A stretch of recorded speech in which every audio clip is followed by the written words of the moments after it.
Hello everyone, welcome back to Xylem learning. Definitely നിങ്ങൾ കേട്ടത് ശരിയാണ്. ഇത്തവണ 7ാം ക്ലാസ്സിൽ 2 എക്സാം ഉണ്ട്. ആക്ച്വലി എല്ലാവർക്കും 2 എക്സാം ഉണ്ട് എന്നല്ല ഞാൻ ഉദ്ദേശിച്ചത്. ഇവിടെ ഹൈസ്കൂളുമായിട്ട് മിങ്കിളായിട്ടുള്ള ചില സ്കൂളുകളുണ്ടല്ലോ, LP UP സ്കൂളുകളുണ്ടല്ലോ, അവർക്ക് ഒരു ടൈമിനാണ് എക്സാം. അതുപോലെ തന്നെ ഇൻഡിപെൻഡൻ്റ് ആയിട്ടുള്ള, അതായത് സ്വതന്ത്രമായിട്ടുള്ള മറ്റു സ്കൂളുകളുണ്ട്. മറ്റു സ്കൂളൊന്നും അറ്റാച്ച്ഡ് അല്ലാത്ത സ്വന്തമായിട്ട് നിൽക്കുന്ന LP UP സ്കൂളുകൾക്ക് മറ്റൊരു ദിവസമാണ് സ്കൂൾ. പൊതുവേ വ്യത്യസ്തമായിട്ടല്ല ഉണ്ടാവാറുള്ളത്, ഒരുമിച്ചാണ് ഉണ്ടാവാറുള്ളത്. പക്ഷേ ഇത്തവണ ഇങ്ങനെ വ്യത്യസ്തമായിട്ടുള്ള രീതിയിൽ സമയത്താണ് നമ്മുടെ 2 7ാം ക്ലാസ്സുകാർക്കും. അതുകൊണ്ട് തന്നെ വ്യത്യസ്തമായിട്ടുള്ള ക്വസ്റ്റ്യൻ പേപ്പർ ആയിരിക്കും. പക്ഷേ നിങ്ങളൊന്നും പേടിക്കേണ്ട. If you subscribe this channel, നിങ്ങൾക്ക് 7ാം ക്ലാസ്സിൽ ഫുൾ സെറ്റാക്കാനുള്ള ഫുൾ പരിപാടികളും നമ്മൾ സെറ്റാണ്. അതുപോലെ തന്നെ ഓരോ ക്ലാസ്സിൻ്റെയും ഓരോ ടൈപ്പ് വിഭാഗത്തിൻ്റെയും ടൈം ടേബിളാണ് ഇവിടെ പറയാൻ പോകുന്നത്. അതനുസരിച്ച് നിങ്ങൾക്ക് എന്താക്കാം, ഇനിയുള്ള ദിവസങ്ങളിൽ പ്ലാൻ ചെയ്യാം, പവറാക്കാം, സെറ്റാക്കാം.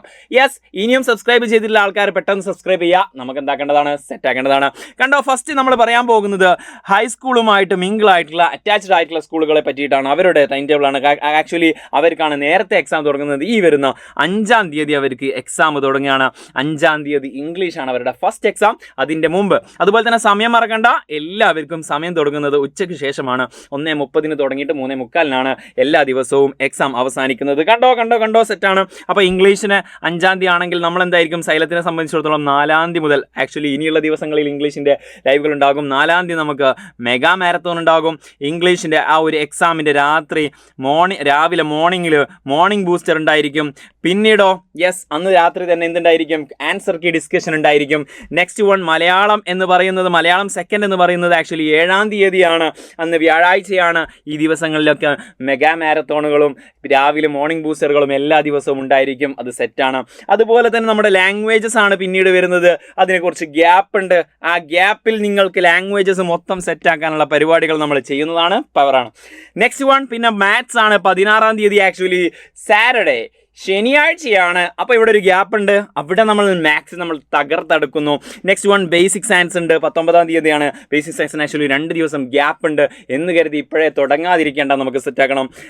പിന്നീട് വരുന്നത് art work, health, physical education, അതായത് കലാപ്രവൃത്തി, അതുപോലെ തന്നെ ആരോഗ്യം, കായിക വിദ്യാഭ്യാസം തുടങ്ങിയിട്ടുള്ള സംഭവങ്ങളൊക്കെ എന്താണ്, ആക്ച്വലി 21ാം തീയതിയാണ്. വ്യാഴാഴ്ചയാണ്. അതിന് മുമ്പ് ഒരു ദിവസം ഗ്യാപ്പ് ഉണ്ട്. ആ ദിവസവും പിറ്റേ ദിവസങ്ങളിലൊക്കെ നമ്മൾ സോഷ്യൽ സയൻസിന് വേണ്ടിയിട്ട് മാറ്റിവെക്കുകയാണ്. പവറാക്കും. Next one last and final exam for this type of school. Okay, നമ്മുടെ HSുമായിട്ട് മിങ്കിളായിട്ടുള്ള സ്കൂളുകളുടെ അവസാന എക്സാം എന്ന് പറയുന്നത് 26ാം തീയതിയാണ്. ആക്ച്വലി ഹിന്ദിയാണ് അവരുടെ അവസാനത്തെ എക്സാം സെറ്റ് ആണല്ലോ. ഇനി മറ്റേ ടൈപ്പ് ഓഫ് ആൾക്കാർ, സ്വതന്ത്രമായിട്ട് നിൽക്കുന്ന ആ ഒരു ഇൻഡിപെൻഡന്റ് LP UP സ്കൂളുകൾക്കുള്ള ആ ഒരു എക്സാം എന്ന് പറയുന്നത്, ആദ്യ ദിവസം എന്ന് പറയുന്നത് അവരുടെ എക്സാം സ്റ്റാർട്ട് ചെയ്യുന്നത് 18ാം തീയതിയാണ്. കുറേ ടൈമുണ്ട്. പക്ഷേ ഇവരുടെ കൂടെ തന്നെ നിങ്ങൾ പഠിച്ചു തുടങ്ങുകയാണെങ്കിൽ ഡെഫിനറ്റ്ലി അപ്പോഴേക്കും വലിയൊരു സ്ട്രെസ് നിങ്ങൾക്ക് ഒഴിവാക്കാം. എന്തായാലും ക്വസ്റ്റ്യൻ പേപ്പർ ഡിഫറൻ്റ് ആയിരിക്കും. സെയിം ക്വസ്റ്റ്യൻ പേപ്പർ തരില്ലല്ലോ, പക്ഷേ ആ ക്വസ്റ്റ്യൻ പേപ്പറിൻ്റെ പാറ്റേണും കാര്യങ്ങളൊക്കെ നമുക്ക് നേരത്തെ മനസ്സിലാക്കി സെറ്റ് ആക്കുകയാണെങ്കിൽ ഡെഫിനറ്റ്ലി അതിൻ്റെ ആൻസർ കീ ഡിസ്കഷൻ നിങ്ങൾ കൂടുകയാണെങ്കിൽ ഡെഫിനറ്റ്ലി നിങ്ങൾക്ക് എന്താക്കാൻ പറ്റും, ഇനി വരുന്ന എക്സാം നമ്മൾ സൂപ്പറായിട്ട് പാസ്സാവാൻ പറ്റും.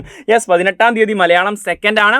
19ാം തീയതി ആക്ച്വലി നിങ്ങൾക്കുള്ളൊരു ചെറിയൊരു പ്രശ്നം പോലെ പറയാൻ പറ്റും. എന്താണെന്ന് വെച്ച് കഴിഞ്ഞാൽ, കാരണം ഇവിടെയൊന്നും ഗ്യാപ്പ് ഇല്ല. കണ്ടോ, ഒറ്റ ദിവസവും ഗ്യാപ്പ് ഇല്ലാതെയാണ്. ഒരു ഞായറാഴ്ച ഒരു ഗ്യാപ്പ് ഉണ്ട്. അതല്ലാതെ ഒറ്റ ദിവസവും ഗ്യാപ്പ് ഇല്ലാതെയാണ് നിങ്ങൾക്ക് എക്സാമുകൾ സ്കെഡ്യൂൾ ചെയ്ത് വെച്ചിട്ടുള്ളത്. അതുകൊണ്ട് തന്നെ ഈ ദിവസങ്ങളിലൊക്കെ നമ്മൾ ലൈവ് ഇടും. കാരണം ഇവർക്ക് വേണ്ടിയിട്ട് അതിൻ്റെ കൂടെ തന്നെ നിങ്ങളും പഠിച്ചു തുടങ്ങുന്നു. That's only the solution. So അതുകൊണ്ട് ഈ ലാംഗ്വേജസ് വരുന്നത് ആക്ച്വലി 20ാം തീയതിയാണ്. ആൻഡ് 21ാം തീയതിയാണ് നമ്മുടെ art work, health, physical education. 22ാം തീയതി ഹിന്ദിയാണ്. 23 ബേസിക് സയൻസ് ആണ്. പിന്നീട് മാത്സിന് ഒരു ഗ്യാപ്പ് ഉണ്ട്. നല്ലൊരു കാര്യം തന്നെയാണ് മാത്സിന് ഒരു ഗ്യാപ്പ് കിട്ടിയത്. കാരണം മാത്സ് നമുക്ക് അന്ന് സെറ്റാക്കാം. നെക്സ്റ്റ് വൺ സോഷ്യൽ സയൻസ് ആണ് 26ാം തീയതി. സോ ഈ ലാസ്റ്റേക്ക് എത്തുന്ന സമയത്ത് നമ്മൾ ഇവരെയും പരിഗണിക്കണം. അങ്ങനെ നല്ല വളരെ വളരെ വളരെ ആലോചിച്ചുള്ള വൻ സ്ട്രാറ്റജീസ് ആയിരിക്കും വരാൻ പോകുന്നത്. സോ ആ സ്ട്രാറ്റജീസ് ഒക്കെ സെറ്റാക്കി പവറാക്കി കിട്ടണമെന്നുണ്ടെങ്കിൽ സബ്സ്ക്രൈബ് ചെയ്യാൻ മറന്നു പോകരുത്. മറ്റൊരു കാര്യം, ഇതുപോലെ നിങ്ങളെപ്പോലെ തന്നെ മറ്റു 7ാം ക്ലാസ്സിൽ പഠിക്കുന്ന വിദ്യാർത്ഥികൾ ചിലപ്പോൾ അവരുടെ സ്കൂൾ വെറൈറ്റി ആയിട്ടുള്ള സ്കൂളായിരിക്കും, ഹൈസ്കൂളുമായിട്ട് മിങ്കിളായതായിരിക്കും, അല്ലെങ്കിൽ അല്ലാതെ ഇൻഡിപെൻഡൻ്റ് ആയിട്ടുള്ള സ്കൂളുകളായിരിക്കും. സോ നിങ്ങൾ അവർക്ക് ഷെയർ ചെയ്ത് കൊടുക്കാൻ മറക്കരുത്. അല്ലെങ്കിൽ സ്കൂൾ ഗ്രൂപ്പിലേക്ക് അയച്ചു കൊടുക്കുക. ഡെഫിനറ്റ്ലി ഇതൊന്നും ചിലപ്പോൾ അറിയാത്ത ആൾക്കാരുണ്ടായിരിക്കും. ചിലപ്പോൾ ടൈം ടേബിൾ വന്നെന്ന് മാത്രമേ അറിയുള്ളൂ. ഇങ്ങനെ ഒരു വ്യത്യാസമുള്ളതൊന്നും അവർ അറിഞ്ഞിട്ടുണ്ടാവില്ല. അവരിലേക്ക് ഷെയർ ചെയ്ത് കൊടുക്കുക. മസ്റ്റായിട്ട് ഷെയർ ചെയ്ത് കൊടുക്കുക.